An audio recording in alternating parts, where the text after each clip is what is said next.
Hello, नमस्कार, आदाब, सत श्री अकाल और अस्सलाम वालेकुम। मैं हूं मोहम्मद अहमद काज़मी, लेकर आया हूं आपका पसंदीदा कार्यक्रम ग्लोबल न्यूज़। इजराइल फ़िलिस्तीन जंग आज नहीं रुक सकी है। कल हमने आपको ख़बर दी थी इजराइल के चैनल 12 और तुर्की के अनादोलू न्यूज़ एजेंसी की ख़बरों की बुनियाद पर, लेकिन अभी ख़बर यह है कि बेंजामिन नेतन्याहू अभी हमलों को जारी रखना चाहते हैं। खबर यह है कि इजराइल के प्राइम मिनिस्टर बेंजामिन नेतन्याहू ने अपना मकसद पूरा होने तक जंग नहीं रोकने के लिए कहा है। साथ ही ये भी खबर है कि पाकिस्तान, तुर्की और वेस्ट बैंक वाली फ़िलिस्तीनी सरकार के फॉरेन मिनिस्टर एक साथ यूनाइटेड नेशन जनरल असेंबली के इमरजेंसी मीटिंग में हिस्सा लेने के लिए अंकारा से रवाना हुए हैं। साउथ अफ्रीका के प्रेसिडेंट सिरिल रामाफोसा ने फ़िलिस्तीनियों के ख़िलाफ़ इजराइल के हमलों को बहुत बड़ा गुनाह और नस्ल भेद की खुली मिसाल बताया है। यानी एपार्थाइड जो कभी साउथ अफ्रीका में होता था, बिल्कुल उसी जैसे हालात बताए हैं। अल जज़ीरा की खबर है कि इजराइल के लड़ाकू जहाज़ों ने आज 11वें दिन गज़ा पट्टी पर हमले जारी रखे, जिसमें आज कम से कम एक फ़िलिस्तीनी की मौत की खबर है और कई दूसरे ज़ख्मी हुए हैं। इजराइल के प्राइम मिनिस्टर बेंजामिन नेतन्याहू ने अमेरिका की तरफ से जंगबंदी तक पहुँचने के मकसद से हमले कम करने की अपील को खारिज कर दिया है। 11 दिनों की जंग में कम से कम 227 फ़िलिस्तीनी मारे गए हैं। मरने वालों में 64 बच्चे और 38 औरतें भी शामिल हैं। इजराइल की तरफ से 12 लोगों के मारे जाने की खबर है।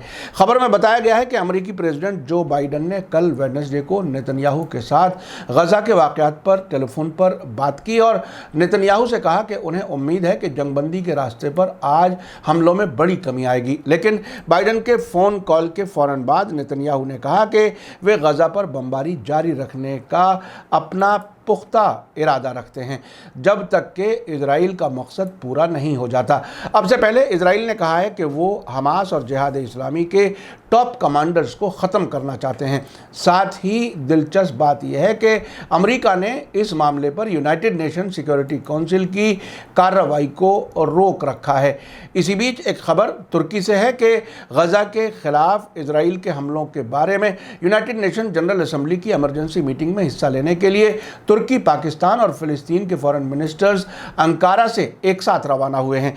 इससे पहले पाकिस्तान के फॉरेन मिनिस्टर शाह महमूद कुरैशी और फ़िलिस्तीन के फॉरेन मिनिस्टर रियाज अल मालिकी अंकारा पहुंचे थे और तुर्क फॉरेन मिनिस्टर दाऊद ओगलू से मुलाकात की थी। कल वेडनेसडे को हुई इस मुलाकात में पाकिस्तानी फॉरेन मिनिस्टर ने कहा कि इस्लामाबाद इजराइल के ख़िलाफ़ फ़िलिस्तीनियों की लड़ाई को सपोर्ट करता है और फ़िलिस्तीनियों के एक आज़ाद मुल्क के कानूनी हक पर जोर देता है। साथ ही एक बड़ी खबर यह है कि साउथ अफ्रीका ने फ़िलिस्तीन को सपोर्ट किया है और फ़िलिस्तीनी नेशन को अपनी हिफाजत का हक होने की बात कही है। फ्रांसीसी चैनल 24 के मुताबिक साउथ अफ्रीकी प्रेसिडेंट सिरिल रामाफोसा ने जो अफ्रीकी हेड्स ऑफ स्टेट्स और फ्रांस के बीच मीटिंग में हिस्सा लेने के लिए पेरिस गए हुए हैं, फ़िलिस्तीनी कॉज को साउथ अफ्रीका की तरफ से सपोर्ट का ऐलान करते हुए कहा कि फ़िलिस्तीनियों के ख़िलाफ़ इजराइल के हमले और गुनाह नस्ल भेद की यानी एपार्थाइडनेस की खुली मिसाल हैं। उन्होंने फ़िलिस्तीनियों के ख़िलाफ़ इजराइल के हमलों और गुनाह के ख़िलाफ़ फ़िलिस्तीन की तरफ से हमास के जवाब को मुनासिब ठहराते हुए कहा कि फ़िलिस्तीनी नेशन को अपनी हिफाजत का हक़ है।